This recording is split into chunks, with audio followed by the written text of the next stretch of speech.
Regardons le monde dans lequel nous vivons aujourd'hui. Partout, la sexualité est présentée comme un simple plaisir, un jeu, ou une satisfaction personnelle. Les hommes et les femmes semblent avoir oublié que chaque désir, chaque acte, a une portée plus profonde. Beaucoup suivent leurs impulsions sans se demander si leurs choix sont en harmonie avec la vérité et le plan de Dieu. Pourtant, chacun de nous porte la responsabilité de ses actes. Chaque pensée, chaque geste, chaque relation a un poids et une conséquence. Quand nous ignorons le cadre que Dieu a établi dès la création, nous risquons de nous perdre dans le chaos des désirs et des illusions, en oubliant que la sexualité n'a pas été créée pour le désordre, mais pour exprimer l'amour, la fidélité et la communion entre deux êtres. Depuis la création, Dieu a établi un ordre précis dans lequel l'homme et la femme peuvent s'unir de manière juste et harmonieuse. Ce cadre n'est pas une simple règle imposée, mais une structure qui protège, élève et sanctifie l'intimité humaine. En comprenant ce plan originel, nous découvrons que la sexualité a un sens profond, qu'elle dépasse le simple plaisir ou l'impulsion.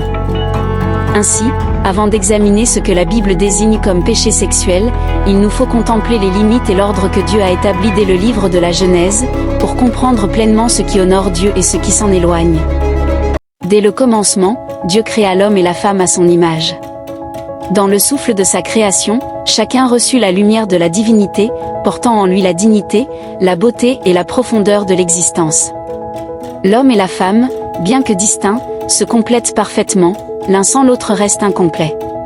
Cette complémentarité dépasse le corps pour toucher le cœur, l'âme et l'esprit. Ensemble, ils révèlent l'équilibre, l'harmonie et la profondeur de la vie telle que Dieu l'a voulu, posant les fondations d'une intimité sacrée, d'une communion véritable et d'une fidélité qui reflète la perfection de leur Créateur. Dieu unit ensuite l'homme et la femme dans un lien unique et profond. Il dit que l'homme quittera son père et sa mère pour s'attacher à sa femme, et qu'ils deviendront une seule chair. Cette union n'est pas seulement physique, mais spirituelle et émotionnelle, elle manifeste l'unité, la confiance et la fidélité que Dieu désire entre deux êtres. Le mariage devient ainsi le cadre sacré dans lequel la sexualité trouve sa véritable signification, un espace où l'amour, la communion et la joie peuvent s'épanouir pleinement. Dans cette intimité légitime, chaque geste, chaque parole et chaque sentiment prend sens, car il respecte l'ordre voulu par Dieu. Le mariage reflète alors l'harmonie divine, permettant à l'homme et à la femme de découvrir non seulement la joie de l'union, mais aussi la profondeur de leur humanité et leur vocation selon le plan de Dieu. Genèse 1:27 dit, « Dieu créa l'homme à son image, il le créa à l'image de Dieu, il créa l'homme et la femme. » Genèse 2:24 dit, « C'est pourquoi l'homme quittera son père et sa mère, et s'attachera à sa femme, et ils deviendront une seule chair. » La sexualité, selon le plan divin, n'est pas simplement un instinct ou un plaisir passager. Elle est l'expression la plus intime de l'union dans le mariage entre l'homme et la femme, le langage silencieux par lequel deux êtres communiquent leur amour, leur fidélité et leur communion. Dans ce cadre sacré, chaque geste, chaque regard, chaque élan devient une manifestation de la volonté de Dieu et une célébration de la vie qu'il a donnée. Dieu a voulu que cette intimité conjugale soit vécue dans le respect et l'harmonie, afin que l'union physique reflète l'union spirituelle et émotionnelle. La sexualité dans le mariage devient alors un miroir de l'amour divin, un chemin où l'homme et la femme découvrent la profondeur de leur relation, la beauté de la fidélité et la richesse de la communion. En honorant ce cadre, ils participent à l'ordre et à la sagesse de la création, révélant à travers leur union la perfection du dessein de Dieu. Après avoir contemplé les limites et l'ordre que Dieu a établi dès le livre de la Genèse, il nous appartient maintenant de tourner notre regard vers ce que la Bible considère comme péché sexuel. Ce n'est pas pour juger, mais pour comprendre les écarts qui éloignent l'homme et la femme de l'harmonie, de la fidélité et de la communion voulue par Dieu. En méditant sur ces passages, nous découvrons non seulement les dangers de l'éloignement du plan divin, mais aussi la profondeur et la sagesse du dessein de Dieu pour la sexualité humaine. Ainsi, chaque réflexion nous invite à nous rapprocher de l'ordre parfait que notre Créateur a voulu dès l'origine. Le premier péché sexuel que nous allons aborder est l'adultère. L'adultère est plus qu'un simple écart de conduite, c'est la rupture du lien sacré qui unit deux âmes dans le mariage.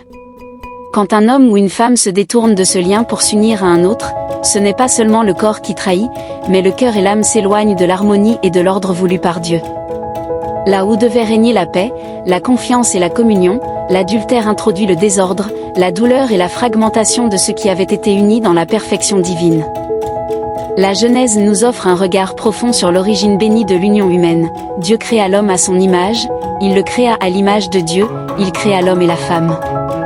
Dieu les bénit et Dieu leur dit, « Soyez féconds, multipliez, remplissez la terre. » Genèse 1 versets 27 à 28.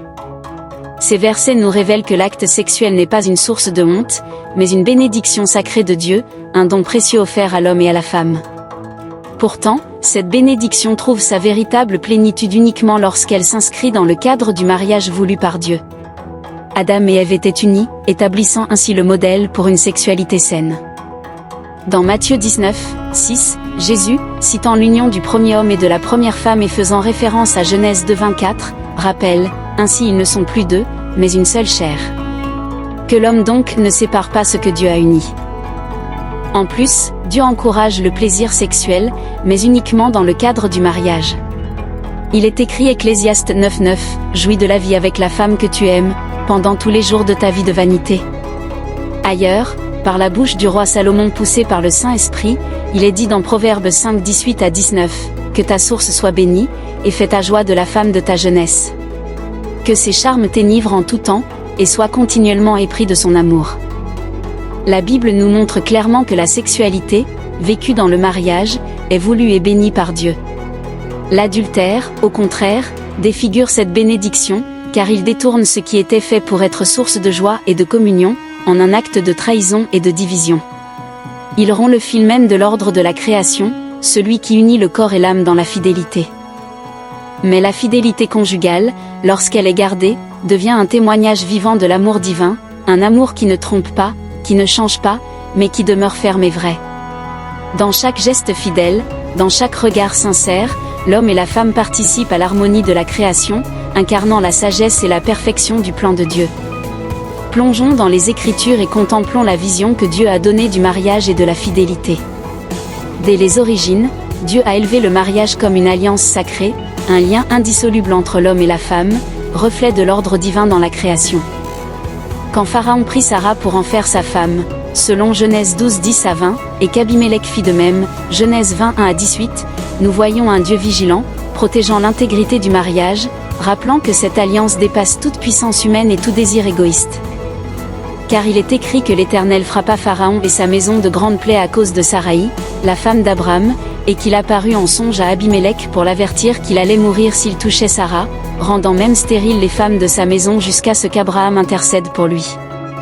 Ces récits rappellent que cette alliance dépasse toute puissance humaine et tout désir égoïste, et que Dieu lui-même veille à en défendre la sainteté.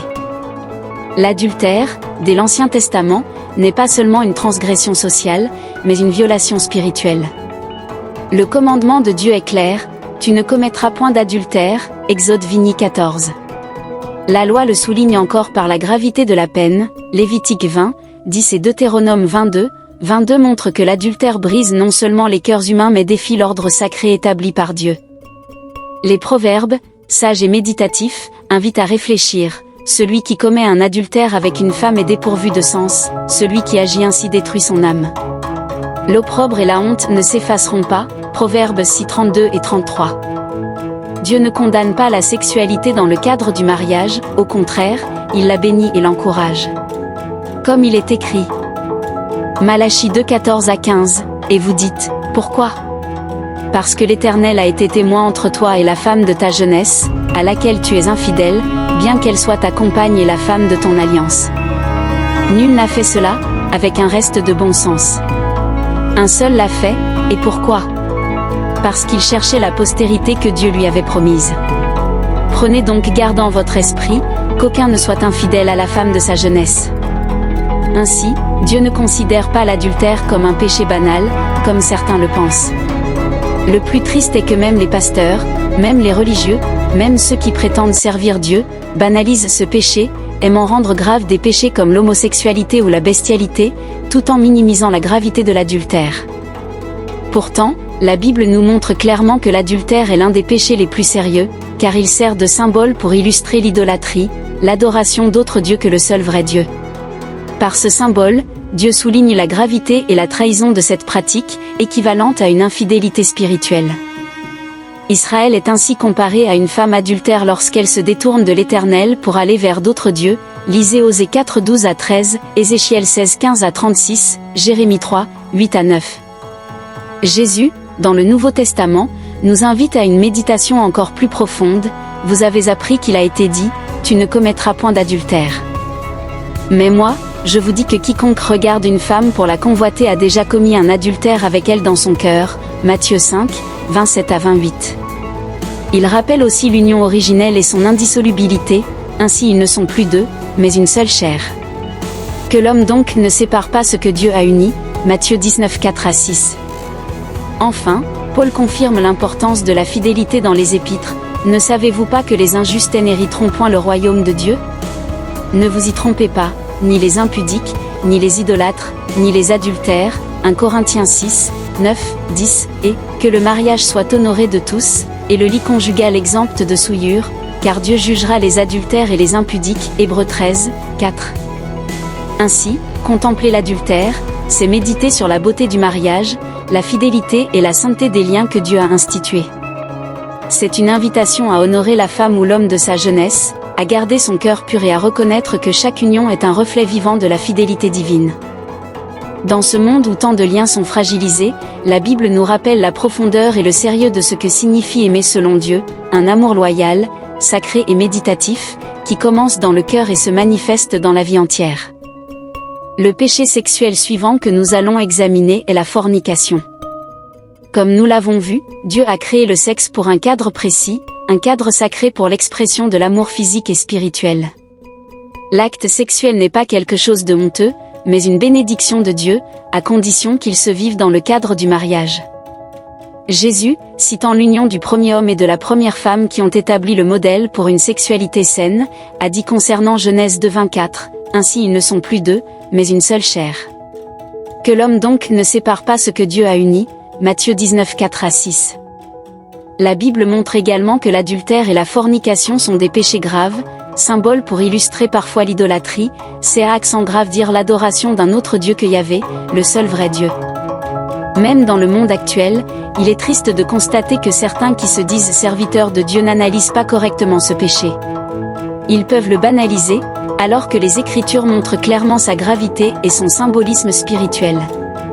L'adultère, loin d'être une simple transgression humaine, révèle l'importance de la fidélité et de la loyauté envers Dieu. Pour ce qui est de la fornication, c'est l'union sexuelle en dehors du mariage. La Bible montre que la solution pour soulager les pulsions sexuelles est de se marier. Paul conseille. 1 Corinthiens 7:1, pour ce qui concerne les choses dont vous m'avez écrit, je pense qu'il est bon pour l'homme de ne point toucher de femme. 1 Corinthiens 7:2 toutefois, pour éviter l'impudicité, que chacun ait sa femme, et que chaque femme ait son mari. 1 Corinthiens 7:34, il y a de même une différence entre la femme et la vierge, celle qui n'est pas mariée s'inquiète des choses du Seigneur, afin d'être sainte de corps et d'âme, et celle qui est mariée s'inquiète des choses du monde, des moyens de plaire à son mari. La virginité et la chasteté sont importantes pour l'homme comme pour la femme selon la parole de Dieu, et elles symbolisent la pureté spirituelle. L'Apocalypse nous rappelle que les 144 000, issus des 12 tribus d'Israël, sont appelés vierges, Apocalypse 14:4. Mais cette virginité n'est pas à comprendre de manière littérale, elle est symbolique, représentant leur fidélité spirituelle et leur pureté face aux séductions idolâtres du monde. Ils ont été scellés du sceau de Dieu, Apocalypse 7:4, ce qui confirme leur appartenance au Seigneur et leur protection spirituelle. Paul parle aussi de fiancer l'Église à Christ comme une vierge pure dans 2 Corinthiens 11:2 pour rejoindre ce concept de pureté sexuelle comparé à l'idolâtrie. L'impudicité et la fornication sont souvent utilisées dans la Bible comme des images pour désigner l'idolâtrie. Éphésiens 5:3 à 5 illustre bien cela. Éphésiens 5:3 dans la version Darby, mais que ni la fornication, ni aucune impureté ou cupidité, ne soit même nommée parmi vous, comme il convient à des saints. Éphésiens 5:5 dans la version Darby, cela en effet vous le savez, connaissant qu'aucun fornicateur, ou impur, ou cupide, qui est un idolâtre, n'a d'héritage dans le royaume du Christ et de Dieu. Ici, l'apôtre Paul emploie l'idolâtrie dans un sens figuré comme fornication spirituelle, pour montrer la gravité de l'infidélité à Dieu. Mais en même temps, cette image souligne aussi la gravité de la fornication au sens littéral, rappelant que la pureté sexuelle est essentielle, et que la chasteté avant le mariage fait partie de la volonté de Dieu. De même, Apocalypse 17, 3-5 nous parle de Babylone la Grande. Apocalypse 17, 3-5, dans la version Darby dit, « Et il m'emporta en esprit dans un désert, et je vis une femme assise sur une bête écarlate, pleine de noms de blasphème, ayant 7 têtes et 10 cornes. Et la femme était vêtue de pourpre et d'écarlate, et parée d'or et de pierres précieuses et de perles, ayant dans sa main une coupe d'or pleine d'abominations, et les impuretés de sa fornication. Et il y avait sur son front un nom écrit, Mystère, Babylone la Grande, la mère des prostituées et des abominations de la terre. » Il est important de rappeler que Babylone ne désigne pas une femme littérale, mais représente au sens figuré un système qui s'éloigne de Dieu et qui adore de faux dieux. Ici, l'idolâtrie est nommée « fornication », soulignant la trahison spirituelle de ceux qui se détournent du vrai Dieu pour suivre des idoles. Ainsi, la fornication est grave aux yeux de Dieu, et la virginité et la chasteté sont des valeurs universelles pour hommes et femmes. Le mariage reste le cadre voulu par Dieu pour vivre la sexualité comme une bénédiction et une alliance. Le troisième péché sexuel que nous allons aborder dans cette vidéo est l'homosexualité. Dieu créa l'homme à son image, il le créa à l'image de Dieu, il créa l'homme et la femme. Dieu les bénit, et Dieu leur dit, « Soyez féconds, multipliez, remplissez la terre, et l'assujettissez, et dominez sur les poissons de la mer, sur les oiseaux du ciel, et sur tout animal qui se meut sur la terre. » Dès le commencement, Dieu établit le cadre sacré de la sexualité humaine, l'homme et la femme, créés l'un pour l'autre, appelés à la fécondité et à la complémentarité. L'union sexuelle n'est pas seulement un acte charnel, mais une coopération avec Dieu dans l'œuvre de la vie. C'est pourquoi l'homosexualité est vue comme une transgression, car elle viole cet ordre initial. Elle représente une désobéissance à l'appel divin de remplir la terre du genre humain. De plus, les homosexuels ne peuvent pas procréer, ce qui va directement à l'encontre du dessein originel de Dieu sur la procréation et l'union sexuelle. Dans le vaste cadre que Dieu a tracé pour la sexualité humaine, chaque relation est révélatrice de l'ordre qu'il a voulu instaurer. L'homme et la femme ont été créés pour se compléter, et leur union dans le mariage est le cadre voulu par Dieu pour l'expression de l'amour et de l'intimité. Loin de toute stigmatisation humaine, cette organisation reflète une sagesse divine qui dépasse notre compréhension immédiate. L'homosexualité, entendue comme l'union sexuelle entre personnes du même sexe, est mentionnée dans les Écritures comme un comportement en dehors de la loi divine. Contrairement à ce que certains prétendent, personne ne naît avec une orientation homosexuelle, il n'existe pas de gène qui prédétermine cela. Romains 1, 25-27. Eux qui ont changé la vérité de Dieu en mensonge, et qui ont adoré et servi la créature au lieu du Créateur, qui est béni éternellement. Amen. C'est pourquoi Dieu les a livrés à des passions infâmes, car leurs femmes ont changé l'usage naturel en celui qui est contre nature, et de même les hommes, abandonnant l'usage naturel de la femme, se sont enflammés dans leurs désirs les uns pour les autres, commettant homme avec homme des choses infâmes, et recevant en eux-mêmes le salaire que méritait leur égarement. Ce passage montre que l'écart par rapport à l'ordre voulu par Dieu entraîne une désorientation spirituelle. Il met en lumière le lien entre la vérité divine et la fidélité humaine, rappelant que la déviation sexuelle n'est pas seulement un acte physique, mais une conséquence d'une rupture avec la sagesse divine. Lévitique 18, 22. Tu ne coucheras point avec un homme comme on couche avec une femme. C'est une abomination. Ici, la Bible exprime clairement la nature de l'ordre sexuel voulu par Dieu. Le mot « abomination » souligne la gravité de cette transgression dans le cadre moral et spirituel de la création, invitant le croyant à contempler la sainteté des limites divines. Bien que le texte parle d'un acte consenti entre deux hommes, ce verset s'applique bien aux hommes qu'aux femmes. Il ne s'applique pas qu'aux hommes comme certains le pensent.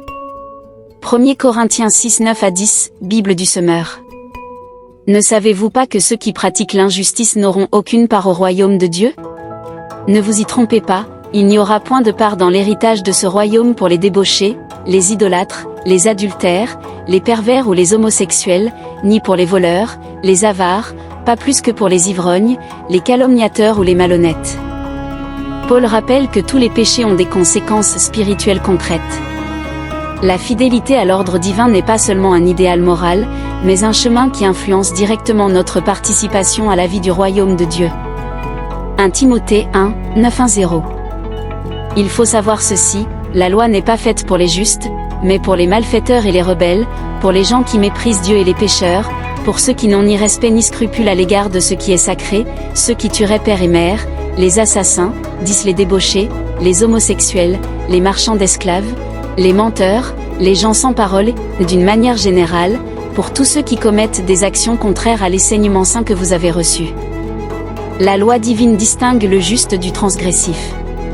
Ce passage nous invite à la réflexion sur la raison d'être des commandements, protéger le bien, préserver l'ordre naturel et spirituel, et guider les hommes vers une vie conforme à la volonté de Dieu. Le mot grec pour homosexuel dans ces passages est arsenoquat, provenant de arsène, homme, et quat, coucher, désignant l'homme qui s'allonge avec un autre homme pour des relations sexuelles contraires à la nature, comme expliqué dans le Lévitique. Genèse 2:24. C'est pourquoi l'homme quittera son père et sa mère, et s'attachera à sa femme, et ils deviendront une seule chair. Ce verset rappelle que l'union homme-femme dans le mariage est le cadre voulu par Dieu pour l'expression de l'intimité, de la fidélité et de la complémentarité. Par conséquent, les mariages d'homosexuels dans la culture occidentale sont une contrefaçon et un écart du dessein originel de Dieu. Une désobéissance, même si elle est célébrée par certaines autorités et confessions religieuses de nos jours. Il ne s'agit pas de juger autrui ou de hiérarchiser les péchés, il s'agit de méditer sur la manière dont Dieu a institué l'ordre et la beauté de la sexualité humaine. Tout écart à ce dessein divin, qu'il soit dans le corps ou dans l'esprit, met à l'épreuve la fidélité de l'homme envers son Créateur. Méditer sur ces réalités nous invite à contempler la sagesse divine et à chercher à vivre selon les limites que Dieu a tracées, non par contrainte, mais par amour pour notre bien-être spirituel et notre harmonie avec lui. Même si le monde célèbre ou banalise certaines pratiques, la parole de Dieu reste le guide immuable pour discerner le juste du transgressif. Le péché suivant que nous allons analyser est la bestialité. Genèse 1:11. Puis Dieu dit, que la terre produise de la verdure, de l'herbe portant semence, des arbres fruitiers donnant du fruit selon leur espèce, qui contiennent sa semence sur la terre. Et cela fut ainsi. Le mot « espèce » dans la Septante, Ancien Testament en grec, est géno, que l'on peut traduire en français par genre. Dès le commencement, Dieu a établi que chaque créature vit selon sa catégorie. La sexualité dans la vie animale doit se faire dans la catégorie propre à chaque genre et espèce, telle que Dieu l'a définie. L'homme, créé à l'image de Dieu, est appelé à respecter cette logique et à vivre sa sexualité dans sa propre catégorie, l'union homme-femme dans le cadre du mariage. Genèse 1:28. Dieu les bénit, et Dieu leur dit, « Soyez féconds, multipliez, remplissez la terre, et l'assujettissez, et dominez sur les poissons de la mer, sur les oiseaux du ciel, et sur tout animal qui se meut sur la terre. » Dès la création, Dieu établit la distinction entre l'homme et le règne animal. L'humain, créé à l'image de Dieu, est appelé à dominer les animaux et à vivre en harmonie avec eux, mais non à les utiliser pour des relations sexuelles. Tout écart de cet ordre divin, comme la bestialité, est une transgression de la loi naturelle et spirituelle que Dieu a instituée. Genèse 1:20-1. Dieu créa les grands poissons et tous les animaux vivants qui se meuvent, et que les eaux produisirent en abondance selon leur espèce, il créa aussi tout oiseau ailé selon son espèce. Dieu vit que cela était bon. Genèse 1:22. Dieu les bénit, en disant, « Soyez féconds, multipliez, et remplissez les eaux des mers, et que les oiseaux multiplient sur la terre. » Genèse 1:25. Dieu fit les animaux de la terre selon leur espèce, le bétail selon son espèce, et tous les reptiles de la terre selon leur espèce. Dieu vit que cela était bon. Ces versets montrent que Dieu a ordonné que chaque espèce vive et se reproduise dans sa propre catégorie. La sexualité humaine, comme celle des animaux, doit respecter l'ordre établi. L'homme n'est pas destiné à franchir les limites de sa propre catégorie, sous peine de transgression spirituelle et morale. Lévitique 18:23. Tu ne coucheras point avec un animal pour te souiller avec lui, je suis l'Éternel. Le texte souligne la gravité de la bestialité. L'usage sexuel des animaux est interdit non seulement pour la protection morale et spirituelle de l'homme, mais aussi pour préserver la dignité des créatures et l'ordre naturel voulu par Dieu. Ce type de pratique est considéré comme une abomination aux yeux de l'Éternel, rappelant que la sexualité humaine est destinée à l'union homme-femme dans le cadre du mariage. Exode 22, 19. Celui qui couche avec un animal sera puni de mort. Cette prescription montre que Dieu prend très au sérieux la violation des limites qu'il a tracées. La sanction souligne l'importance du respect de l'ordre divin et la gravité du péché contre la nature et contre l'harmonie de la création. Deutéronome 27, 21. Maudit soit celui qui couche avec un animal. Tout le peuple dira « Amen ». La malédiction collective indique que la société doit reconnaître et rejeter ces pratiques. La dimension communautaire du péché montre que certaines transgressions ne concernent pas seulement l'individu, mais perturbent l'ordre et la pureté morale de la communauté entière. 1 Corinthiens 6, 18. Fuyez l'impudicité. Quelque autre péché qu'un homme commette, ce péché est hors du corps, mais celui qui se livre à l'impudicité pèche contre son propre corps. La bestialité, comme tout péché sexuel, ne concerne pas uniquement l'extérieur, mais affecte profondément l'âme et le corps. La bestialité, comme tout péché sexuel, ne concerne pas uniquement l'extérieur, mais affecte profondément l'âme et le corps. Le respect du corps humain et de sa vocation originelle, dans l'ordre voulu par Dieu, est essentiel pour vivre en harmonie avec lui. Il ne s'agit pas seulement de prohibition légale ou sociale, il s'agit de contempler la sagesse divine dans la création. La bestialité représente un dévoiement de la sexualité humaine, un non-respect de l'ordre établi par Dieu et une transgression qui détruit l'intimité, la pureté et l'harmonie spirituelle. Méditer sur ces passages nous invite à reconnaître que la sexualité humaine, conçue pour l'union homme-femme dans le mariage, doit respecter les catégories et les limites fixées par Dieu pour chaque être vivant, reflétant ainsi l'ordre parfait de la création. Le dernier péché que nous allons aborder dans cette vidéo est la masturbation. Bien qu'aucun verset biblique explicite ne mentionne la masturbation comme acte interdit, elle peut être considérée comme un écart par rapport à l'ordre que Dieu a établi pour la sexualité humaine. Celle-ci n'a pas été donnée pour satisfaire des désirs isolés, mais pour s'exprimer dans l'union d'un homme et d'une femme, en coopération avec Dieu dans la création et la préservation de la vie, comme nous l'avons vu dans Genèse 1, 27 à 28 et Genèse 2, 24. Jésus rappelle que l'adultère commence dans le cœur. Matthieu 5, 28. Mais moi, je vous dis que quiconque regarde une femme pour la convoiter a déjà commis un adultère avec elle dans son cœur.